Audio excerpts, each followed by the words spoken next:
कैसे हैं दोस्तों? दोस्तों वैसे तो मैं बहुत कतराता हूँ कि मैं आपके सामने सियासत और मज़हब और फ़लसफ़े और जो सोशल इश्यूज़ और इस तरह की बातें हैं उन पे ना बात करूँ। लेकिन मुझे लगता ही ये है कि फराज़ थिंक्स की जो मतलब ये चैनल है इसकी जो ज़्यादा ऑडियंस है, वो ज़्यादा आई है हमज़ा अली अब्बासी और जावेद अहमद गामदी साहब की जो वीडियो अपलोड मैंने की थी उसको देख के और बाकी ज़्यादातर हैं जिन्होंने अहमद फराज वाली देखी है। तो जो क्रिकेट के तबसरे, तजज़िये और इस तरह की सारी उसके ऊपर कमेंट्री है, उसको देखने वाले भी होंगे लेकिन बड़े थोड़े। तो मैंने एक आर्टिकल लिखा था उसामा बिन लादेन के ऊपर आप क्योंकि आपको पता है कि वज़ीर-ए-आज़म पाकिस्तान इमरान खान ने पार्लियामेंट के फ्लोर के ऊपर खड़े होके उसामा बिन लादेन को शहीद कहा और उसके बाद एक इंटरव्यू हुआ शाह महमूद कुरैशी साहब का जिसमें उन्होंने उसामा बिन लादेन को ना शहीद कहा और ना कत्ल कहा बल्कि वो चुप रहे, उसका जवाब ही उन्होंने नहीं दिया और उन्होंने कहा कि आई विल लीव इट। और उसके बाद एक इंटरव्यू सलीम साफ़ी ने किया फवाद चौधरी साहब का जिसमें उन्होंने फवाद चौधरी साहब से जब बहुत इसरार करके सवाल किया कि क्या उसामा बिन लादेन शहीद हैं या नहीं हैं, तो उन्होंने इकरार किया और उन्होंने कहा कि जी पाकिस्तान जो है वो ऑफिशियली उसामा बिन लादेन को शहीद समझता है। तो मैं ज़रा चाहता था कि आपको इसका हिस्टोरिकल साइड का बैकग्राउंड समझा दूँ, इसका मज़हबी पस मंज़र क्या है, सोशल जो इसके लिए हमदर्दी उसामा बिन लादेन और इस तरह की जो इंतहा पसंद तंजीमें और दहशतगर्द हैं उनके लिए पाई जाती है, तो कहाँ पाई जाती है, उसकी रीज़न क्या है, मुहर्रिकात क्या हैं। तो ये एक कंट्रोवर्शियल सा है लेकिन मैं दरख्वास्त ये करूँगा कि सारे लोग जो हैं वो ज़रा पेशेंस के साथ इसको सुनें और उसके बाद आप कमेंट्स में बता दें कि आपका इसके ऊपर पॉइंट ऑफ व्यू क्या है। तो बात ये है कि जब अंग्रेज़ यहाँ पे हिंदुस्तान के अंदर आए, मैं यहाँ से आपको बात लेके चलूँगा और आपको मैं जो मुस्लिम्स के अंदर स्कॉलर्स हैं इन सब कॉन्टिनेंट उनके पॉइंट ऑफ व्यू के हिसाब से आपको ये सारा जो किस्सा है उसको समझाऊँगा कि जब बरसगीर के अंदर अंग्रेज़ आया तो मुसलमानों के अंदर ये बरसगीर के जो मुसलमान थे इनके अंदर दो तरह के गिरोह पैदा हो गए थे। उनमें एक गिरोह सर सैयद अहमद ख़ान और इस तरह के लोगों का था और ये भी मजहबी भी थे, एथियस्ट तो नहीं थे, मजहबी थे, लेकिन इतने लिबरल मुस्लिम थे कि ये समझते थे कि अगर कहीं कुरान और साइंस के बीच में निज़ा की सूरत हाल आ जाए, यानी कुरान कुछ और कह रहा हो और साइंस जो है वो कुछ और कह रही हो, तो हकीकत जो बात होगी और जिसको सच और ट्रुथ समझा जाएगा और वो साइंस को ही समझा जाएगा, लेकिन कुरान की बात जो है उसको भी रद्द नहीं किया जाएगा बल्कि उसको यूं समझा जाएगा कि ये पुराने दौर के जो अरब के बुद्धू और अनपढ़ लोग जिनको ये नहीं पता था कि ज़मीन जो है वो गोल है और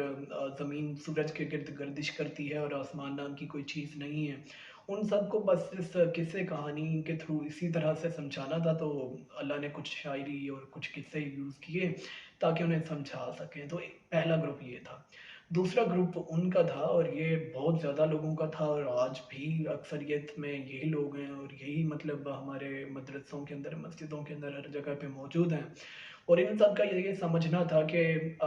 हमारे पास जो इल्म है वो सिर्फ़ कुरान और हदीस की सूरत में मौजूद है और हमें इसके अलावा किसी किस्म के इल्म की कतई कोई ज़रूरत नहीं है। तो ये एक गिरोह था। लेकिन मौलाना शिबली नोमानी जो थे, उनके बाद मुसलमानों के अंदर एक गिरोह पैदा हुआ जिसने कहा कि नहीं, हम दीनी लिहाज से इतने जदीद होना चाहिए हमें कि हम उस ज़माने तक पहुँच जाएँ जहाँ पे अल्लाह का नबी जो है वो खुद लोगों के अंदर दीन को जारी फरमा रहा है और कलाम इलाही को लोगों के अंदर दरमियान पढ़ के सुना रहा है। और हमारी दुनिया जो है वो इसी में है और अल्लाह भी हमसे अकल जो हमसे तकाज़ा करती है, अल्लाह ने हमें अकल दी है, इस्तेमाल करनी चाहिए। उसका तकाज़ा ये है कि हम माज़ी में तो रहें और हमें पता हो कि माज़ी के अंदर क्या हुआ था, लेकिन हम अपने जो हमारा मुस्तकबिल है और हमारा हाल है, उसके जो हक़ाइक़ हैं और उसके हवाले से जो चैलेंजेज़ हैं, उनके साथ भी कदम ब कदम चला के चलते रहें। तो आपको इसके बाद बहुत से स्कॉलर्स मिलेंगे और वो ज़्यादातर इसी गिरोह से थे, यही उनकी सोच थी, लेकिन वो फिर भी मसलक, फ़िरक़ावारियत, इमामत और इस अकाबिरीन की थॉट्स और पुरानी फ़िक़्ह और इस तरह के डिफरेंट जो रिसर्चेज़ हुई हुई थी इन सारी चीज़ों, उनमें पढ़ के फिर भी वो ये जो दायरा एक उन्होंने बनाया था इसमें से निकलते चले गए और आपको बहुत कम लोग मिलेंगे जो कि इस दायरे के अंदर अभी मौजूद हों। आप किसी का भी नाम ले सकते हैं, मैं उनके नाम लेके यहाँ पे ये नहीं चाहता कि मेरी शामत आ जाए कमेंट सेक्शन के अंदर।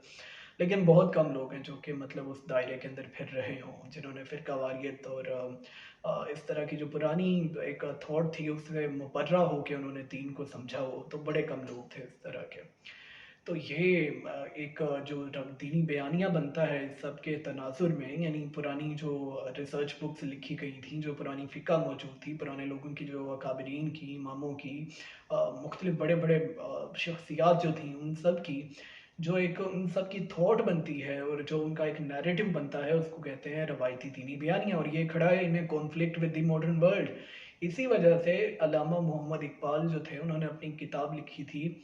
रिकंस्ट्रक्शन ऑफ रिलीजियस थॉट्स, और उसके अंदर उन्होंने लिखा था कि मुस्लिम्स जो है दे नीड अ न्यू इज्तिहाद, मतलब दोबारा से उन्हें मतलब जो है अपना दीनी बयानिया जो है उसको रीशेप करना है, दोबारा से कंस्ट्रक्ट करना है। रिकंस्ट्रक्शन ज़रूरी है और रीज़न ये है कि it is standing totally in conflict with the modern world. Modern world जो है वो टोटली हकायक और साइंस और जदीद फ़लसफ़े पर खड़ी है। यहाँ पे तख़य्युल की तारीफ़ की जा सकती है, लेकिन तारीफ़ सिर्फ़ उसी की और माना उसी को जाएगा जो कि सच होगा, जो कि हकीकत होगी, जिसको हमें कोई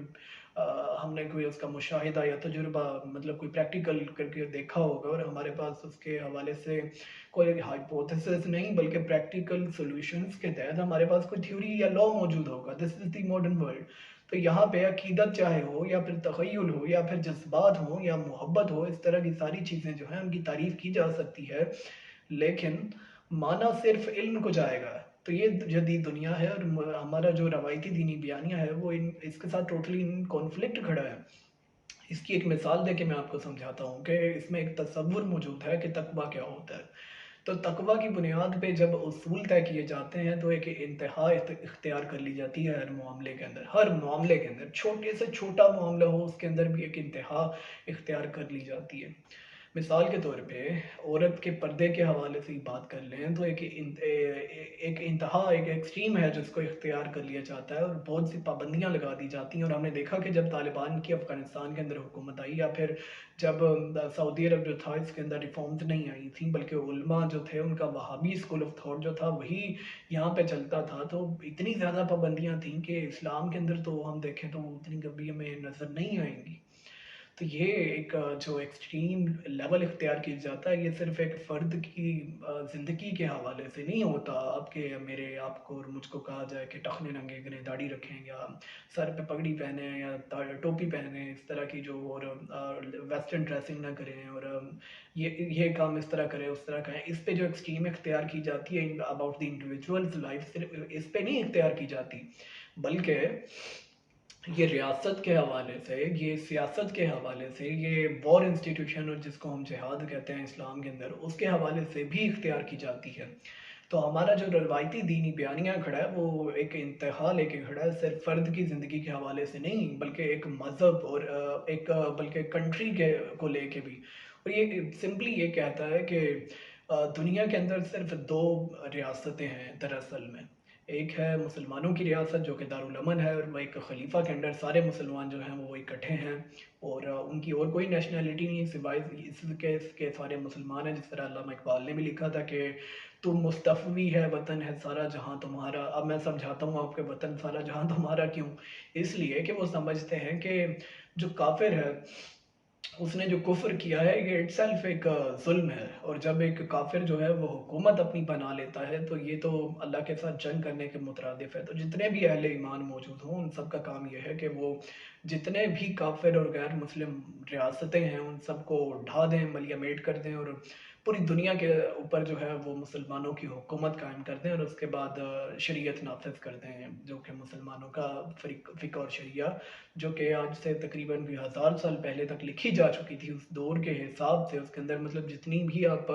पॉलिटिक्स और इकोनॉमिक्स की जो जितने भी सिस्टम वगैरह देखेंगे वो सारे उसी दौर के हिसाब से थे और कोई नई बात नहीं। आपको कुछ भी नहीं मिलेगा ऐसा जो कि बाकी उस वक्त के जो मतलब और रियासतें थी उनमें ना हो, सिवाय इसके जो कि अल्लाह ने कुरान में हुक्म दे दिया हमें कि आपने ज़कात देनी है, आपने फ़लाँ जो मतलब जुर्म है उस पे फ़लाँ सज़ा देनी है, या फिर कह दिया कि आपने सूद नहीं लेना, सूद अल्लाह के साथ जंग करने के मुतरादिफ है। इसके अलावा मतलब जितने भी उसूल तय किए गए वो जो इंसानों ने किए वो सारे के सारे वो थे जो कि मतलब उस वक्त की दीगर रियासतों के अंदर भी थे। तो हमारा रवायती दीनी बयानिया जो है वो आज भी उसी तौर पे खड़ा है, और वो आज भी यही समझते हैं कि मुसलमानों को पूरी दुनिया के ऊपर अपनी हुकूमत कायम करनी है और उसके बाद ये निज़ाम नाफिज करना है, जिसकी बुनियादें मैं आपको बता रहा हूँ कि बिल्कुल स्ट्रॉन्ग नहीं है। तो उसामा बिन लादेन आपके सामने अगर निकल आए, या फिर अबू मुसैब अल ज़रक़ावी जिसके बाद मतलब दाइश बनी, और उसके ज़माने में ये इन्होंने एक तंजीम ये बना ली हुई थी और ये लोगों के गले काटा करते थे। तो इस तरह की तंजीमें इसी बुनियाद और इसी थॉट के ऊपर बनी थी, और ये यही चाहते थे कि मतलब वो पहले काफिरों की हुकूमतों को गिराएं और उसके बाद मुसलमानों को सारे एक खलीफा के मातहत ला के खड़ा कर दें। और आपने देखा कि आईएस जो है, Islamic state of Iraq and Syria, या फिर जिसको हम दाइश कहते हैं, ये भी इसी बुनियाद पे बनी थी, उन्होंने कायम की। और उसके बाद वो समझते थे कि पूरी दुनिया के जो मुसलमान अच्छे अच्छे और मतलब ईमानदारी के साथ मुसलमान होंगे, वो यहाँ पे आके हमारी इस रियासत के सर खड़े हो जाएंगे, और जितने भी मुसलमानों के सदर और वज़ीर आज़म और बादशाह और इस तरह डिक्टेटर वगैरह हैं, वो भी हमारे सामने सर निगूं हो जाएंगे, और हम एक इस्लामिक स्टेट कायम कर देंगे, और उसके बाद गैर मुस्लिमों के साथ जिहाद कर लेंगे। तो ये मतलब इस वजह से दाइश ने जो है वो Islamic state in Iraq and Syria कायम की थी। तो ये मतलब इनका बयानिया है, इसी वजह से उसामा बिन लादेन जो थे वो भी लड़ रहे थे। इसी सोच के तहत इन्होंने अफ़गान वार के अंदर भी सब ने हिस्सा लिया था, चाहे वो चीचनिया या अफ्रीका या मिडल ईस्ट या फिर सेंट्रल एशिया या फिर साउथ एशिया से आए हों या ईस्ट एशिया से आए हों, जहाँ से मुसलमान आए थे वो मतलब इन्हीं बातों से मुतासर होकर आए थे सारे। तो ये मतलब असल में एक थॉट है। तो ये एक इतना सख्त गिर किस्म का थॉट एक ये है, और इतना सख्त ये किस्म का नैरेटिव है कि इसको जब भी सुनते हैं तो पूरी दुनिया तनकीद तो करती है, स्कॉलर्स वगैरह, लेकिन ये है कि जब आप कलमा पढ़ के किसी का सर कलम करेंगे, या फिर आप ये करेंगे कि आप ह्यूमन राइट्स की वायलेशन करेंगे, तो दुनिया जो है वो आपके मज़हब से नफ़रत तो करेगी ना। अगर मैं यहाँ पे किसी का सर कलम करूँगा कलमा पढ़ के, तो ज़ाहिर है कि लोग जो हैं वो मुझसे नफ़रत करेंगे, वो कहेंगे कि मतलब इनका मज़हब जो है वो गलत है, क्योंकि उन्हें नहीं पता कि हमारे मज़हब के अंदर असल में क्या है। असल में क्या है उन्हें नहीं पता, वो तो सिर्फ ये देखते हैं कि इन लोगों ने क्या एक्सट्रैक्ट किया है और क्या कर रहे हैं ये। तो आज जो इस्लामोफोबिया है वो भी एक रिएक्शन है इस सारी मतलब ये जो दहशतगर्द तंजीमों की कार्रवाई थी उसका। और चूंकि हमारे सारे जो इस्लामिक स्कॉलर्स हैं वो समझते हैं कि मुसलमानों की हुकूमत कायम होनी चाहिए। आपको पता होगा कि सारे मानते हैं कि एक ज़माना आएगा कि मुसलमान पहले पिस रहे होंगे, फिर एक ज़माना आएगा कि जंगें स्टार्ट हो जाएंगी यहूदियों और ईसाइयों के ख़िलाफ़, फिर इमाम महदी का ज़हूर होगा और ये सारे जो हैं उनकी लीडरशिप के अंदर लड़ेंगे इन सब से, और पूरी दुनिया जो है वो फ़तह कर लेंगे, और उसके बाद अमन व अमान कायम हो जाएगा। ये किस्से आपने सुने हुए हैं। तो इस तरह की बातें जो है उनकी रियलिटी ना कोई है, ये अफसानवी किस्म के किस्से निकलते हैं, और उसके बाद हम स्कॉलर से सुनते हैं तो मतलब जो उस दायरे के अंदर है जो कि इस्लाम को फ़िरका वारियत से मुबर्रा समझ के उसको देखते हैं और उसकी एक्सप्लेनेशन हमें करके देते हैं, तो वो कहते हैं कि इसकी कोई बुनियाद भी नहीं है। तो ये असल में जो एक ये थॉट है हमारे स्कॉलर्स का कि इस तरह से होना है, ये हमारे आम शहरियों का भी है, मुसलमानों का, चाहे ऑक्सफर्ड से या हार्वर्ड से कहीं से भी कोई मुसलमान जो है वो अपना डिग्री करके आया हो, तो उसके बाद जब वो आके इस्लाम की तालीम हासिल करता है तो वो यही तालीम है जो कि हासिल करता है, यही तालीम और यही बयानिया है, यही मतलब पॉलिटिकल इस्लाम है मौदूदी साहब का डिफ़ाइन किया हुआ जंगों वाला, जिहाद वाला, जो कि मदरसों के अंदर भी पढ़ाया जाता है। मदरसों के अंदर कोई दहशतगर्दी नहीं पढ़ाई जाती, मदरसों के अंदर इस तरह का ये नैरेटिव और थॉट जो है वो पढ़ाया जाता है मदरसों के अंदर। तो वो लोग जो हैं, एक बच्चा जिसने 12 साल की जो स्टैंडर्ड एजुकेशन है जो कि हम सब हासिल करते हैं वो नहीं हासिल करता, तो उसका माइंड जो है वो एक दुनिया में उस तरह से मैच्योर नहीं हो पाता, और उसका वर्ल्ड व्यू उतना बड़ा नहीं होता, एक छोटा सा वर्ल्ड व्यू होता है जो कि मदरसे के अंदर कुछ स्कॉलर्स और उलमा ने बनाया होता है। तो वो तो वहाँ पे तो ह्यूमन राइट्स की वायलेशन इस तरह से हो जाती है कि आपने बच्चे को इख्तियार ही नहीं दिया कि वो मतलब अपनी मर्जी से ये फैसला कर सके कि उसने डॉक्टर या इंजीनियर बनना है या फिर उसने हाफिज या आलिम बनना है। ये तो बच्चे के साथ एक ज्यादती होगी। तो बच्चे ने एक जो था, आप कह लीजिए कि एक इल्म था, एक नैरेटिव था, एक थॉट था, उसको उसने अपने अंदर जज़्ब कर लिया है, तो उसके बाद उसको बाकी नहीं समझ आएगी कि दुनिया जब कहती है कि सारे इंसान जो है वो जंगें ना लड़ें, इक्वालिटी के साथ रहें, ह्यूमन राइट्स की वायलेशन ना करें, फ्रीडम ऑफ स्पीच होना चाहिए, सोवरेनिटी ऑफ नेशंस होनी चाहिए, नेशन स्टेट होनी चाहिए, और फिर उनकी सोवरेनिटी होनी चाहिए, इस तरह की बातें सारी, कि फ्रीडम ऑफ थॉट होना चाहिए, एक्सप्रेशन होना चाहिए, डेमोक्रेसी होनी चाहिए, हर बंदे का इख्तियार है ना कि वो वोट दे सके। किसी इदारे फिरके या फिर शख्स का तो ये हक नहीं है कि आप मानेंगे वो जो है वो उसकी हुक्मरानी है। हुक्मरानी जो है वो अवाम की है, सारे अवाम की। तो उसको ये बातें नहीं समझ आती हैं। तो यही वजह है कि ये हमारे इस तरह के जो स्कॉलर्स हैं फिर वो लोगों को ट्रेन भी उसी तरह से करते हैं। तो इसी वजह से इमरान खान साहब जो हैं वो भी यही समझते हैं, बड़ी ईमानदारी से समझते हैं। आपकी जमात इस्लामी और इस तरह की और बहुत सी आपको मिलेंगी जिन्होंने कभी तालिबान या फिर अलकायदा के खिलाफ एक लफ्ज़ तक नहीं कहा। तो ये असल में पीछे ये एक बयानिया मौजूद है, इस सब के पीछे एक मजहबी बयानिया, जिसकी वजह से ये सारे जो हैं ये समझते हैं और पूरी ईमानदारी से समझते हैं। तो ये एक ज़हर है जो कि हम सब ने असल में उगल लिया है, अपने अंदर निगल लिया है, और अब चारा नहीं, कोई समझ नहीं आती किस तरह लोगों को समझाएं। और ये जो सारा फंडामेंटलिज्म मिडल ईस्ट के अंदर फैला था, और उसके बाद इसने बाद में central Asia, east Asia, south Asia और यूरोप के जहाँ पे मुसलमान रहते हैं, अफ्रीका के अंदर रहते हैं, उन सबको भी अपनी लपेट में ले लिया। इसकी रीज़न ये थी कि अमेरिका ने मिडल ईस्ट के अंदर जो अरब नेशनलिज्म और वो सेकुलर बुनियादों पे था, डेमोक्रेसी की बुनियादों पे था, उन सबको कुचला। और वहाँ पे हम जो फंडामेंटलिज्म ऑफ इस्लाम था, इस्लामिक फंडामेंटलिज्म, फ़िरका वारियत और मुख्तलिफ मसलक वगैरह, उन सबको उसने शह दी, उनको बिल्कुल छूट दी, उनको वहाँ पे हुकूमतें बनाने दी, और रियासत का और उलमा का हुआ वहाँ पे गठजोड़। तो इसके नतीजे में शहरियों को गलत ट्रेन किया वहाँ के डिक्टेटर्स ने और बादशाहों ने मिडल ईस्ट के, और वहाँ पे इस तरह के जो अपना दहशतगर्द थे वो वहाँ पे पले, और उसके बाद वो निकले और उन्होंने बाकी लोगों को भी ट्रेन करना शुरू कर दिया। और इसके बाद आपको पता है कि पाकिस्तान के अंदर भी किस तरह से फ़िरका वाराना और मसालिक के जो फसादात थे वो हुए। इसके पीछे सऊदी अरब की फंडिंग होती थी, ईरान के हाथ होते थे, और हमारे उलमा जो थे वो कर रहे होते थे। तो ये असल में रियासत के जो हुक्मरान हैं और जो उलमा हैं उनका जो गठजोड़ है, उसके नतीजे में ये एक बयानिया और एक सारा मतलब ये दहशतगर्दी की फिजा सारा कुछ पैदा हुआ है। तो ये जो उलमा, इस तरह के जो उलमा हैं, इस तरह के जो डिक्टेटर और बादशाह और इस तरह के जो जिन्होंने मुसलमान कंट्रीज़ के ऊपर हुकूमत की, उन्होंने असल में अपने और अमेरिका के मफादात के चक्कर में ये दहशतगर्दी को प्रमोट किया, और उसके बाद अमेरिका ने उनको यूज़ करके मिसाइल की तरह छोड़ दिया। तो उसके बाद उन्होंने अमेरिका के, क्योंकि वो तो ज़ाहिर है कि इस्लाम का गलबा चाहते हैं पूरी दुनिया के ऊपर, तो उन्होंने अमेरिका के खिलाफ हल्ला बोल दिया। तो अमेरिका ने आके यहाँ पे अफ़गानिस्तान के अंदर अटैक करना स्टार्ट कर दिया। फिर वो दहशतगर्द निकल के पाकिस्तान में भी आ गए, और पाकिस्तान में भी दहशतगर्दी फैल गई। तो ये असल में रियासती फेलियर और उलमा का जो है उनके इंटेलेक्चुअल डिसऑनेस्टी और उनका जो मतलब बिक जाना है उलमा का, उसके नतीजे में ये सारे मुसलमान जो है इस तरह से ट्रेन हुए। और उनको जब देखते हैं कत्ल करते हुए, फसादात करते हुए, तो दूसरे जो मतलब मज़ाहब के लोग हैं वो भी उनसे नफरत करते हैं। तो उससे इस्लामोफोबिया हम फिर कहते हैं कि फैलता है। और इमरान खान साहब कहते रहते हैं कि इस्लामोफोबिया जो है उसको प्रमोट किया जा रहा है इंडिया के अंदर, यूरोप के अंदर। हालांकि हकीकत ये है कि ये एक रद्द-ए-अमल है, एक रिएक्शन है मुस्लिम टेररिज्म का उन सब की तरफ से। तो जब तक ये सारी बातें जो हैं ये हम मुसलमानों को समझ नहीं आती, हम कुछ भी नहीं कर सकते। अभी मैंने इतनी बातें आपके सामने की हैं, अगर आपको समझ आ गई हुई तो मेरी इतनी लंबी और इतनी ज़्यादा बातों का कोई फ़ायदा हो गया होगा। अगर आपको भी नहीं आई तो बस ये फिर इसी तरह सिस्टम चलता रहेगा, और बहुत से मसाइल हैं। लेकिन मुझे नहीं समझ आती है अक्सर कि इन सब का सॉल्यूशन आखिर क्या हो सकता है।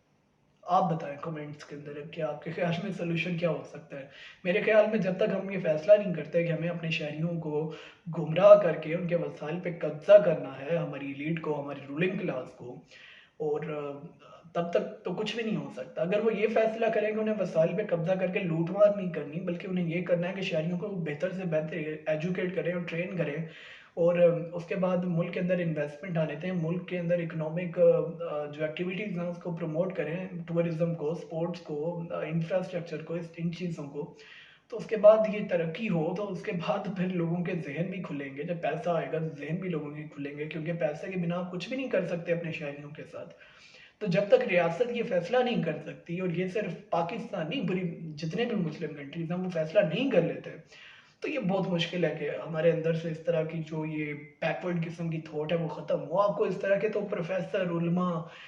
मतलब 98% ऑफ द मुस्लिम्स इसी तरह के मिल जाएंगे। बड़े थोड़े लोग होंगे जो कि आपको लिबरल या इस तरह के मिलेंगे, और ज़्यादातर लिबरल ऐसे होंगे जो कि इंटेलेक्चुअली डिसऑनेस्ट होंगे। वो समझते होंगे म्यूज़िक हराम है, लेकिन उसके बावजूद म्यूज़िक सुनते होंगे। बड़े थोड़े लोग होंगे जिन्होंने चीज़ों को बड़ा डीपली जाके समझा होगा। तो मेरे ख्याल में जब तक ये मसाइल इस तरह करके हल नहीं होते, इसका कोई सोल्यूशन हमारे यहाँ नहीं है।